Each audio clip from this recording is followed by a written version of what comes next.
교독하겠습니다.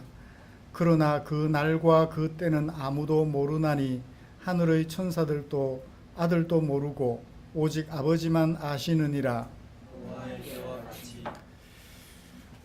옛날에는 별로 의식하지 못했었더랬습니다. 그런데 최근 들어 많이 의식이 되고 또 생각이 되는 것이 있습니다. 그것은 사람들이 하나님의 말씀을 가지고 하나님의 마음을 소개하지 않는다는 것입니다. 하나님의 말씀을 읽었으면 그 말씀 속에 담겨 있는 하나님의 마음을 사람들에게 소개해야 할 것입니다. 그렇게 되면 성도들은 하나님께서 의도하시는 길과 같은 길을 걸어가겠지요. 그러나 하나님의 말씀을 읽은 후에 그 말씀을 가지고 자기 얘기를 한다면 사람들은 하나님을 오해하게 될 것입니다. 그리고 사람들은 하나님께서 의도하시는 길과는 전혀 다른 길을 걸어가게 될 것입니다. 오늘날의 교회는 하나님의 말씀을 전하는 자가 없기 때문에 문제가 되는 것은 아닌 것 같습니다. 하나님의 말씀을 가지고 자기 얘기를 하는 사람들이 많기 때문에 문제가 되는 것 같아요. 하나님의 말씀은 당장 염려와 걱정을 가져옵니다.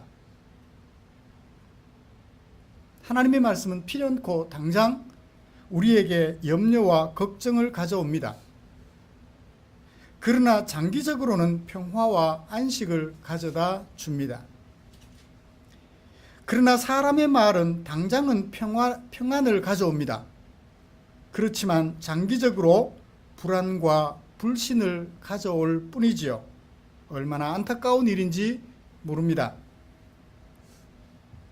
시편 109편을 설교하는 어떤 목사님이 오늘같이 시끄러운 시대에, 사회적으로 문제가 많은 시대에 한 절을, 109편 한 절을 선택하여 기도할 뿐이라 라고 제목을 잡고 설교를 하셨어요. 다들 은혜를 받았습니다. 저는 기도할 뿐이라 하길래 도대체 무슨 기도를 할까 하고 그 뒤에 살펴봤더니 저주하는 기도예요. 앞에 기도할 뿐이라는 말만 들으면 은혜가 되는데 뒤에 저주하는 기도를 하고 있어요. 그러면 기도할 뿐이라 했으니까 뒤에 내용 생각하면 무슨 기도하는 거예요? 저주하는 기도를. 그 기도 해야 돼요? 그러니까 하나는 알고 둘은 모르는 거예요. 한 구절 자기 마음에 드는 그 구절을 가지고 자기 얘기를 하는 거예요. 109편이 어떤 내용이냐면 다윗이 사랑으로 섬김으로 대하였는데도 불구하고 사랑으로 섬겼는데도 불구하고 그 사람이 내게 악의로 대해요. 어떻게 해요? 성질 나요, 안 나요? 성질 나죠. 그런데 그 사람을 향하여 내가 똑같이 악의로 대할까요? 그럴 수는 없어요. 선으로 대해야죠. 그래서 뭐예요? 방어적 수단으로 기도만 합니다. 기도를 하는데 어떤 기도를 해요? 저주하는 기도를 합니다. 내가 직접 주먹으로 때릴 수 없으니 하나님께서 대신 갚아주십시오 하는 기도를 하는 거라고요. 내가 선을 베풀었음에도 불구하고 악의로 다가오는 자에게, 악한 뜻으로 다가오는 자에게 차마 나도 같이 악한 뜻으로 대하지는 못하고 어떻게 하는 거예요? 하나님께서 징벌해 주시기를, 하나님께서 판단하여 벌 주시기를 기도하고 있는 거라고. 그러면 사건이 생겼을 때 그 개인적인 경우를 사회적인 문제로 적용하여 사건이 생길 때마다 입 다물고 가만히 있어 기도만 하면 될까요? 전혀 다른 얘기죠. 다른 얘기죠. 자기 얘기를 하고 싶으면 솔직하게 자기 얘기를 하든지 성경 읽지 말고.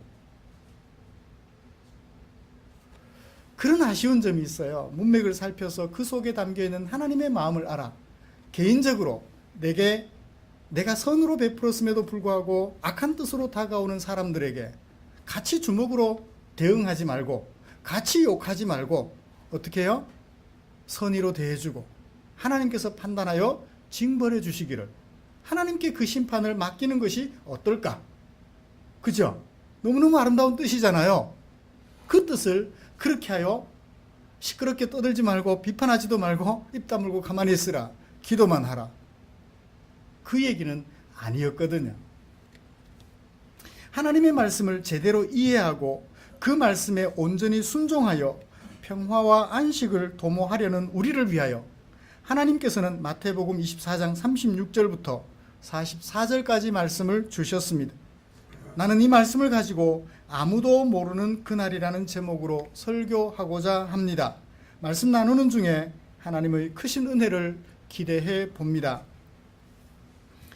그날, 성전이 돌 위에 돌 하나도 남지 않고 무너지는 날, 제자들은 세상 끝날이라고 생각을 했습니다.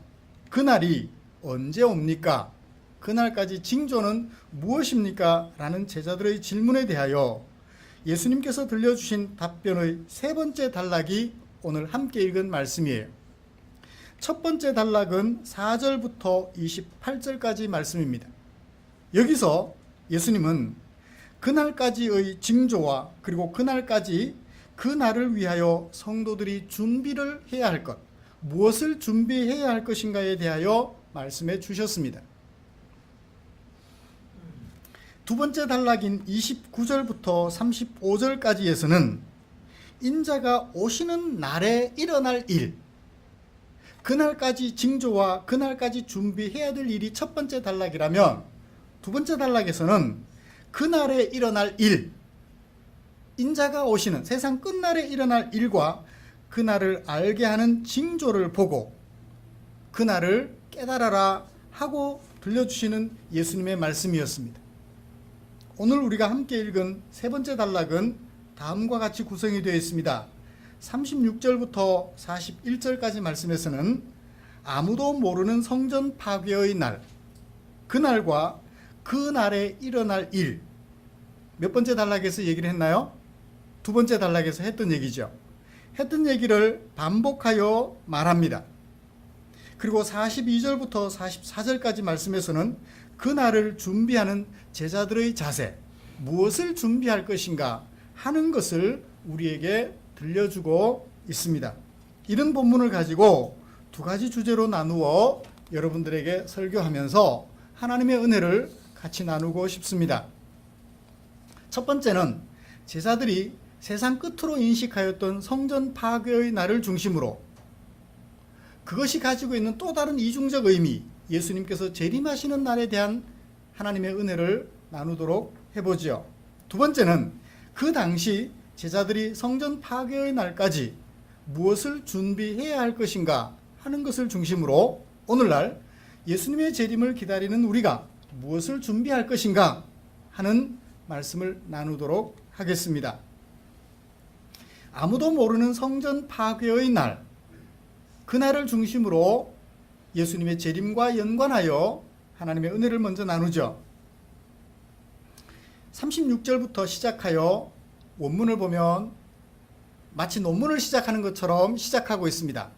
그날과 그날에 대하여 말해줄게. 우리말에는 그러나로 번역했는데 고린도전서 8장 1절이나 바울의 그 용어 사용 예 등을 들어보면 무엇에 대하여 그러면 논문 제목과 비슷하죠. 헬라어로는 페리데라고 그래요. 36절을 시작하면서 그렇게 시작합니다. 그날과 그날에 대하여 라고 얘기를 하고 있는데요. 그날은 어떻게 시작합니까? 아무도 모른다. 누구도 몰라요. 아들도 모르고 천사도 모른다. 하나님은 아니다. 아버지는 아니다. 그렇게 되어 있어요. 자, 아무도 모르는데 아버지는 아니다. 어떤 뜻인가요? 아무도 모르는데 아버지는 안다. 그죠? 이것을 조금 더 풀어 번역해 보면 아버지는 모르지 않는다. 이중부정으로서 아버지만 아신다라는 사실을 강조하고 있습니다. 그 누구도 모른다는 얘기예요. 그러므로 세상 끝날, 성전이 파멸되는 그날 날짜를 맞출 사람은 있다 없다? 없다. 이중적으로 예수님의 재림 날짜를 알아맞출 사람은 있다 없다? 없다. 그날은 아버지만 아신다 라는 사실을 우리들에게 강조해주고 있습니다. 그러므로 사랑하는 성도 여러분, 예수님이 재림하실 날짜를 알아맞춘다고 계산하고 있는 사람들은 전부 어떤 사람들? 바보들이에요. 자기가 하나님이 되고 싶은 사람들이에요. 아버지만 아시는 것을 자기가 알겠다고 말을 하니, 그죠? 자기가 하나님이 되겠다는 사람들이에요. 그러므로 예수님의 재림 날짜, 반드시 있는 재림, 그 재림의 날짜를 알아맞추고 싶다라고 생각하거나 그 날짜를 제시하는 사람은 가짜라는 사실을 분명하게 인식하시기를 기대합니다. 왜 아무도 모를까요? 그 날이 분명히 있습니다. 그런데 그 날을 아무도 몰라요. 왜 모를까요? 왜냐하면 37절부터 39절까지 그 이유를 한 가지 예를 들어 우리에게 소개해주고 있습니다. 언제적 얘기를 예로 들어주나요? 호랑이 담배 피우던 시절, 노아 때 이야기를 예로 들어서 우리에게 소개를 해주고 있습니다. 노아 때와 같다. 노아 때와 같다. 그 다음에 홍수전에 노아가 방주에 들어가던 날까지 사람들이 먹고 마시고 장가들고 시집가고 있으면서 홍수가 나서 그들을 다 멸하기까지, 그때와 같이. 뭐도 그래요? 37절 마지막에 인자의 임함도 그러하고 39절 마지막에 인자의 임함도 그와 같기 때문에, 뭐와 같이? 뭐와 같이? 인자의 임함도 그와 같고 인자의 임함도 그와 같기 때문에, 같은 얘기를 두 번 반복해요. 강조죠. 자, 그러면 노아의 때를 풀어 설명하는 37절에 노아의 때와 같이라고 해놓고 38절과 39절 상반절에 그것을 풀어 설명해 줍니다. 노아의 때, 언제? 노아의 때, 홍수 전에. 그들은 뭐하고 있었나요? 먹고 마시고 장가들고 시집 가느라고. 하나님이 홍수로 심판하는 그때까지도 뭘 몰랐어요? 하나님께서 예고해 주신 홍수 심판을 몰랐던 거예요. 몰라서 몰랐던 거예요? 의식하지 않아서 몰랐던 거예요? 의식하지 않아서 몰랐던 거예요. 분명히 하나님은 예고를 해주셨습니다. 물로 이 세상을 심판할 것이다. 왜? 죄악이 가득하니. 분명히 예고를 해주셨는데 사람들이 의식하지 않았어요. 뭐 하느라고? 바빠서. 사느라고 바빠서. 하나님을 의식하지 않았어요. 그 결과 어떻게 됐나요? 심판받았죠. 몰라서 심판받은 것이 아니라 의식하지 않고 살아서. 만약에 의식했더라면 마지막에라도 어떻게 해야 되죠? 방주로 달려갔어야죠. 근데 마지막 순간에도 사느라고 바빠서 방주로 달려가지 않습니다. 몰라서 모르는 것이 아니라 의식하지 않아서 그것을 모를 뿐이라는 것입니다. 사랑하는 성도 여러분, 이 노아의 때 예를 통하여 우리가 분명히 알 수 있는 것은 예수님이 성전 파멸을 예고하셨듯이 그날은 분명히 있습니다. 날짜가 있어요. 로마의 디도 장군이 예루살렘을 침략하여 예루살렘 성전을 파멸한 날이 AD 70년이에요. 분명히 예고를 해주셨습니다. 예고한 날로부터 몇 년쯤 후에 36, 7년 후에 그 사건은 현실로 이루어졌습니다. 예수님의 재림, 그 성전 파멸 사건을 통하여 이중적으로 우리에게 의미를 부여해 주는데요. 예수님의 재림도 분명히 있습니다. 뭐 하지 않으면 몰라요? 의식하지 않으면 몰라요. 내 생활 속에서 예수님이 오늘, 내일 언제든지 오실 수 있어. 의식하며 사는 사람은 모르고 사는 건가요? 알고 사는 건가요? 알고 사는 거죠.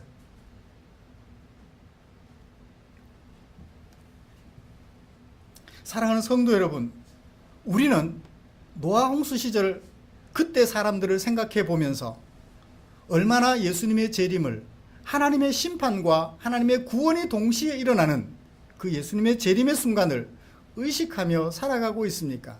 혹시 사느라고 바빠서 예수님의 재림을 의식하지 못하고 계시는 것은 아닙니까? 오늘 말씀을 통하여 우리 자신을 성찰해 보시기를 기대합니다. 이 예수님의 재림 때에 어떤 일이 일어날까요? 40절, 41절입니다. 한 사람은 데려감을 당하고 한 사람은 버려둠을 당한다. 두 번 반복합니다. 어떤 사람들이 밭 깔고 있던 사람들 중에, 또 어떤 사람들 중에 맷돌질하고 있던 여자들 중에,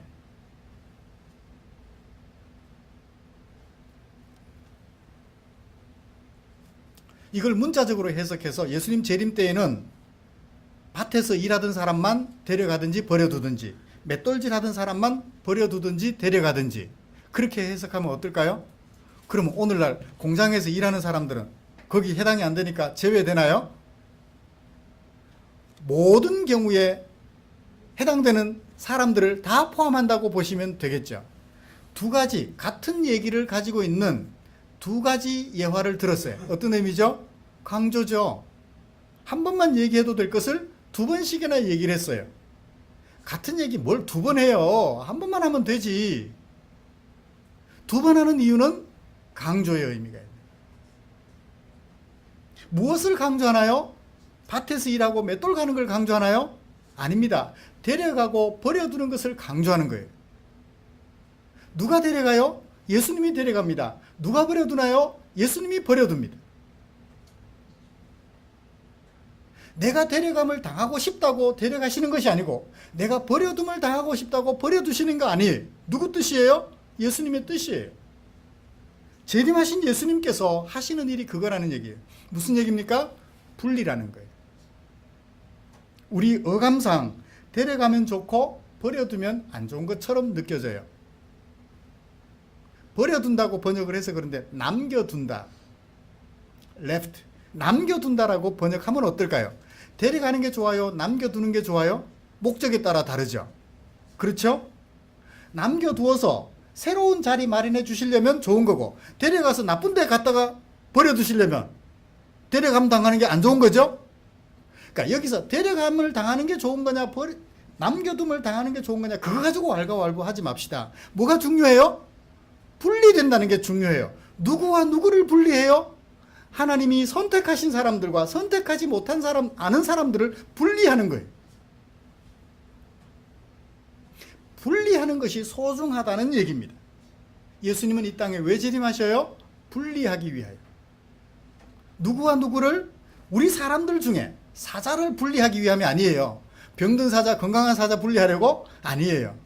우리 사람들을 분리하기 위해서. 하나님이 택하신 사람들과 택하지 않은 사람들을 분리하여 택한 사람들을 중심으로 하나님의 나라를 이루고, 택하지 않은 사람들을 형벌에 처하게 하시려고, 영원한 형벌에 처하게 하시려고 예수님이 이 땅에 재림하시는데, 그 재림을 의식하는 사람들은 재림을 있다는 것을 알 것이고, 의식하지 않는 사람들은 재림을 모를 것이다 라고 하는 것이 첫 번째 단락의 주제였습니다. 사랑하는 성도 여러분, 예수님께서는 우리를 분리하여 당신의 품 안에 품으시려고, 당신의 나라에 세우시려고 우리를 선택하여 두셨습니다. 주님의 선택받은 그 사실을 감사하며 그날을 의식하며 예수님이 다시 오셔서 분리하여 온전한 나라에 이르게 하실 그날을 바라보며 의식하며 살아가는 저와 여러분들이 되시기를 간절히 소원합니다. 이제 두 번째 단락으로요, 이런 예수님의 재림을 의식하며 살아가는 사람들의 준비해야 될 것은 무엇일까요? 42절부터 44절까지 그러므로 라는 말씀으로 시작하여 결론을 맺고 있습니다. 뭐라고 얘기를 합니까? 명령형 동사가 42절부터 44절까지 두 번 나옵니다. 하나는 깨어 있어라, 하나는 44절 준비하고 있어라. 깨어 있으라고 말을 해요. 자, 오늘부터 깨어 있읍시다. 뭐 하지 말고, 자지 말고, 뭐 하지도 말고, 졸지도 말고. 우와, 그 얘기일까요? 여기 밤새도록 야근하시고 오셔서 앉아가지고 예배 드리는 분도 계세요. 12시간 일하시고. 졸지 않을 수 없을 것 같아요.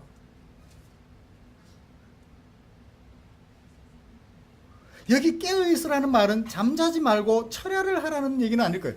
그럼 밤새도록 철야하고 이튿날 낮에는 자고.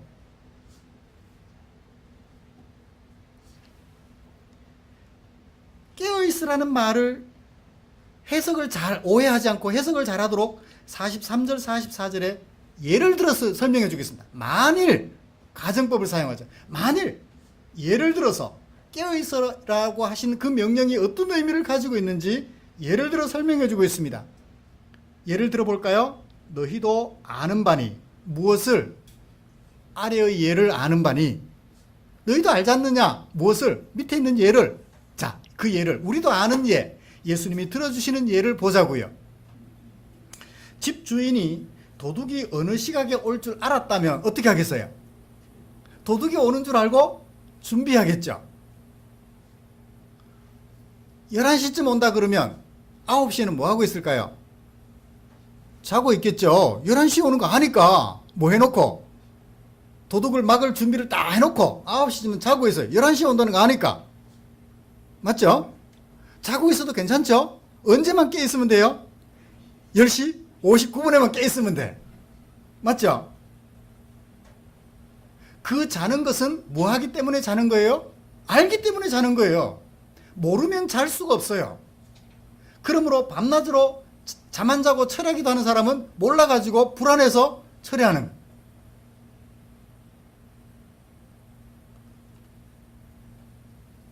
그 시각에 올 줄 알고 있다면 미리 다 준비해놓고 잠자는 것도 준비해요. 왜? 정작 올 시간에 졸아보면 안 되잖아요. 그죠? 도둑이 11시에 온다는 거 알고 있는데 그 전에 깨어있다가 10시 59분에 잠들어 버렸어. 그러면 안 되잖아요.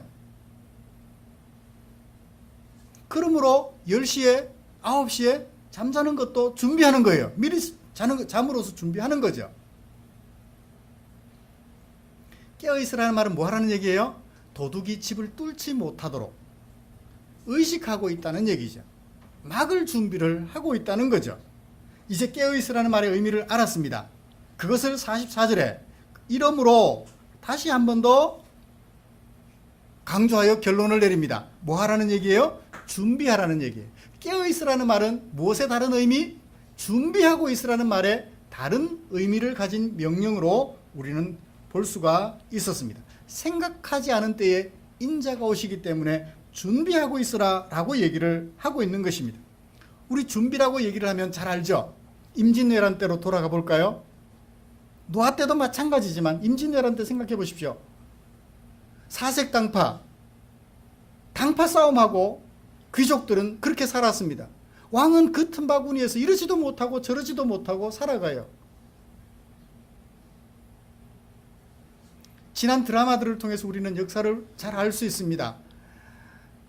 장자 왕자가 아닌 차자 왕자가 어떻게 합니까?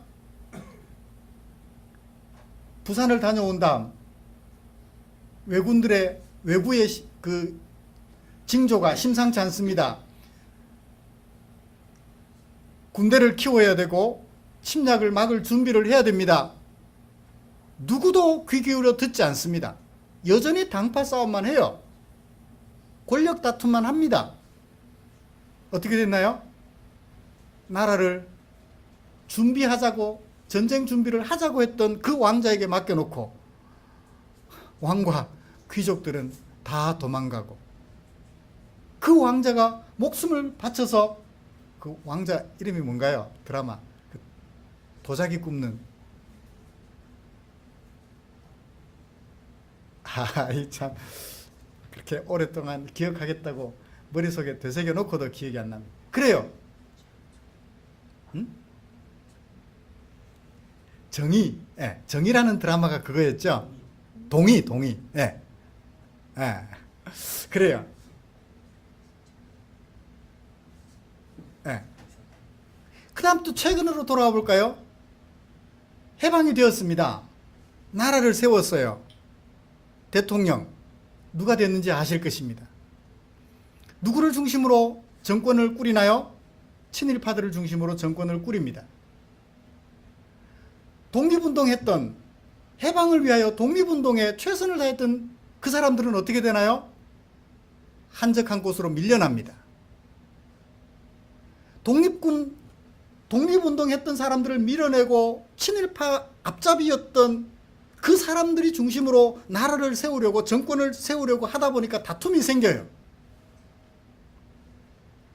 그런 다툼 속에서 북한은 무엇을 준비하고 있습니까? 남침하여 통일을 이루겠다고 야욕을 꾸리고 있습니다. 전혀 준비하지 못해요. 결과적으로 어떻게 됐나요? 남침이 이루어졌으며 서울을 지키겠다고 호언했던 대통령은 방송만 해놓고 남몰래 한강을 넘어버리고, 그리고서는 넘자마자 한강을 폭파시켜버리고, 한강대교를 폭파시켜버리고 혼자 살겠다고 남쪽으로 피신합니다. 서울 시민들 버려둔 채 말입니다. 준비하지 않은 결과 우리는 그것을 너무나도 역사를 통해서 잘 알고 있습니다.